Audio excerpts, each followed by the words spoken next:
Bang Zaki, kalau melihat memang hasil survei saat ini Bukovifa di atas 60%, belum lagi kepuasan atas kinerja hampir 80% begitu ya. Nah, dari Bang Zaki sendiri, khususnya untuk 6 partai yang saat ini sudah memberikan sinyal hijau, nantinya akan mengusung Bukovifa dan juga Mas Emil, ini akan membuka ruang juga nggak untuk partai politik lainnya nantinya, kalau kata Mas Seno kan sebelum janur kuning melengkung masih bisa lah gitu. Kira-kira masih ada ruang itu nggak? Ya tentu, Mas. Kalau bicara mengenai apakah kita membuka diri atau tidak, tentu kita membuka diri. Karena bagaimanapun dua FIFA, Mas Emil Dardak, ini adalah pemimpin untuk rakyat, pemimpin untuk warga Jawa Timur gitu. Sehingga banyak pihak yang hari ini juga terus berdatangan ingin memberikan dukungan. Memang hari ini sudah cukup banyak ya. Kalau kita berbicara mengenai kekuatan partai politik, kalau kita berbicara juga elemen-elemen masyarakat sipil, lalu kita berbicara juga mengenai elemen masyarakat dari berbagai kelompok, berbagai kalangan. Tetapi bagi kami yang menjadi penting hari ini adalah bagaimana Bukovifa ini dan juga Mas Emil Dardak ya bisa menjalin komunikasi dengan banyak pihak. Karena seperti yang telah mereka berdua buktikan di 5 tahun kemarin, mereka menunjukkan menjadi sosok pemimpin untuk semua. Nah ini yang kemudian ingin kami kedepankan. Oke lah, kita hari ini berkontestasi di pilkada.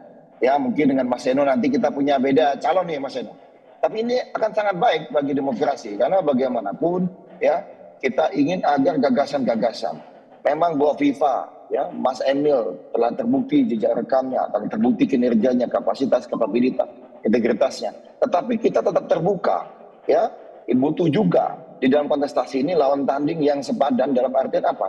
Ayo kita bedah sama-sama. Apa yang menjadi visi misi, program kerja ke depannya 5 tahun nanti. Sehingga apa? Sehingga apa yang menjadi rencana-rencana kami melalui Bukovifa dan Mas Emil Dardak itu bisa menjadi semakin tajam. Kan begitu, ini yang menjadi penting. Termasuk dari Mas Nyarwi tadi gitu. Makasih Mas Nyarwi juga kalau menyatakan bahwa lebih susah mencari lawannya Bukovifa di Jawa Timur dibandingkan yang di Jakarta itu gitu ya. Nah kalau kami melihatnya bagaimanapun tetap kita butuh lawan, kita butuh tetap kawan kontestasi. Karena bagaimanapun kita ingin yang terbaik buat masyarakat. Kita ingin pemimpin yang benar-benar dekat dengan masyarakat. Kami bersyukur baik Bukovifa, Mas Emil Dardak itu rajin sekali turun ke masyarakat. Kalau tadi dibilang mirip Pak Jokowi seperti tingkat nasional dalam konteks survei, ini tidak membuat kami terlena gitu. Ya, tapi tetap aja bagaimana kita rapatkan barisan, ya kita komunikasi terus dan terus membuka diri. Jadi kalau teman-teman PDI itu pun ujungnya memutuskan untuk bergabung dengan kami sangat terbuka. Bagaimanapun pasangannya Bukovifa dan Emil Dardak, Mas Seno, ya ini sudah menjadi satu paket. Ayo. Tapi kalau misalnya ternyata berkontestasi, mari kita jaga sama-sama kontestasi di Jawa Timur ini. Karena bagaimanapun, kalau ada yang bilang Jakarta adalah barometer, bagi kami Jawa Timur juga menjadi barometer. Yang menjadi sangat penting karena begitu khas, ya begitu luasnya wilayah ini dengan berbagai karakteristik serta struktur masyarakat yang berbeda-beda. Nah, kita ingin berharap bagaimana masyarakat juga dan berbagai elemen lainnya hari ini terus men-challenge ya apa yang menjadi visi misi program kerja Bukovifa dan Mas Emil Dardak. Karena lagi-lagi tentu makin banyak masukan akan makin baik gitu. Ya silaturahmi komunikasi terus kita buka. Gitu gitu. Baik, Bang Zaki sudah langsung statementnya mengunci Bukovifa dengan Emil Dardak. Apakah PDI Perjuangan masih akan tetap bisa bergabung menjalin komunikasi? Tentu masih hingga saat ini. Ya, kalau komunikasi pasti dengan semua kita berkomunikasi. Dan hari ini kami senang sekali, artinya apapun itu kondisi pilkada, dinamika ini menunjukkan bahwa ini semua masih sangat cair sebenarnya. Tapi bayangan kami, Mas Emil ini kan pemimpin muda yang energik, yang lulusan luar negeri. Sebenarnya pasca pilpres kemarin levelnya sudah level menteri lah itu harusnya, atau wakil menteri gitu loh di nasional. Itu kalau bayangan kami, gitu. Maka kami menawarkanlah kader-kader kami juga banyak kok menjadi alternatif dan memimpin daerah di usia yang relatif muda juga. Tapi apapun itu kami menghargai sikap politik dan keputusan politik dari partai-partai pendukung Bukovifa yang sudah terlebih dahulu mendukung.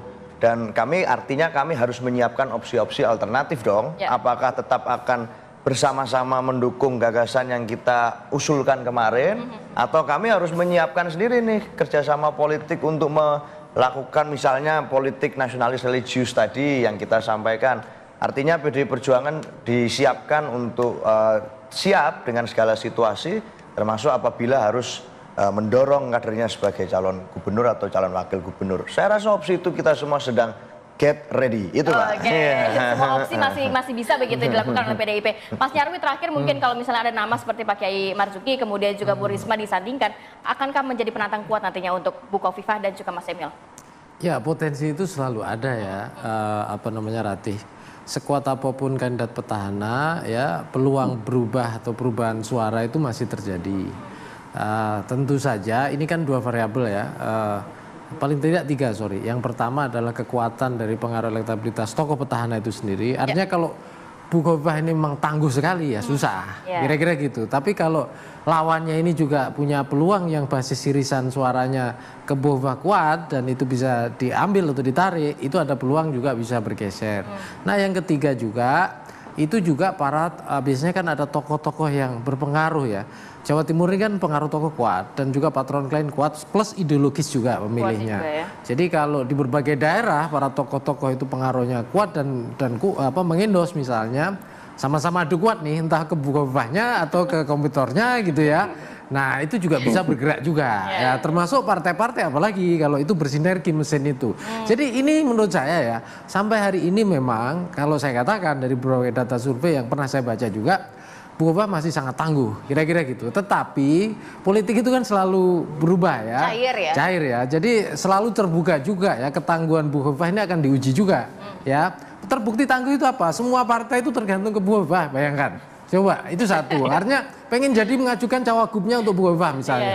Tetapi saya justru berharap ya partai-partai yang seperti PDI Perjuangan dan juga PKB itu punya keberanian dan istilahnya rasa percaya diri gitu ya. Untuk mengusung nama lain gitu ya. Kan juga tidak bagus juga kalau misalnya lawan kotak kosong. Kan Bu Khofifah juga saya kira tidak happy kan gitu kalau menang sekalipun misalnya begitu. Jadi harus ada juga gitu loh. Ya, yang harus diajukan yang untuk menguji ketangguhan Bu Khofifah. Kalau misalnya teruji tangguh kan juga bisa menguntungkan Bu Khofifah untuk berusaha berikutnya gitu. Atau juga melahirkan tokoh baru untuk Jawa Timur kan gitu. Kan tadi banyak tokoh kepala daerah nih. Kalau diuji di level provinsi dan dia kuat, siapa tahu kan menjadi tokoh nasional. Dan PDIP sudah termasuk melahirkan para tokoh-tokoh seperti itu. Itu kira-kira Rati ya. Oke, masih menarik sekali.